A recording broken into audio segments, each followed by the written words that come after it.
Charlie Chaplin మీలో చాలా మంది తెలుసు. ప్రపంచవ్యాప్తంగా అతని పేరు తెలియని వారు ఎవరు ఉండరు. ఆయన సినిమాలు చూసి ఇప్పటికీ కూడా చాలా మంది నవ్వుకుంటూనే ఉంటారు. ఆయన యాక్టింగ్ చేస్తే మాటలు కూడా అక్కర్లా, డైలాగులు కూడా అక్కర్లా, ఆయన యాక్షన్ చూసి నవ్వేసే వాళ్ళు చాలా మంది ఉంటారు.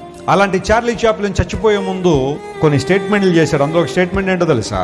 నేను బ్రతుకున్న రోజుల్లో చాలా సందర్భాల్లో వర్షం వస్తే వర్షంలోకి వెళ్ళి ఏడ్చేవాడిని. ఎందుకు వర్షంలో ఏడ్చేవాడు చార్లీ చాప్లిన్ అంటే అతను చెప్పిన మాట ఏంటో తెలుసా?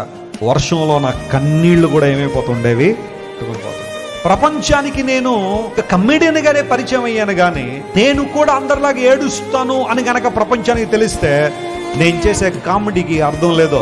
జాగ్రత్త గమనించండి. ఎంతో సాధించాడు, ఎన్నెన్నో కూడబెట్టాడు, తన జీవితం అంతా నటన మీదే వెచ్చించాడు, కానీ నవ్వుకోవడానికి అతనికి అవకాశం లేదు. తన నిజమైన ఆనందం ఎక్కడుంది? దావీదు భక్తుడు ఒక రోజున అంటాడు, వారి ధాన్య ద్రాక్ష రసములు విస్తరించిన నాటి సంతోషము కంటే అధికమైన సంతోషము నీవు నా హృదయంలో పుట్టించావు అన్నాడు. నమ్మిన వారు స్తోత్రం చెప్పండి. హల్లెలూయా.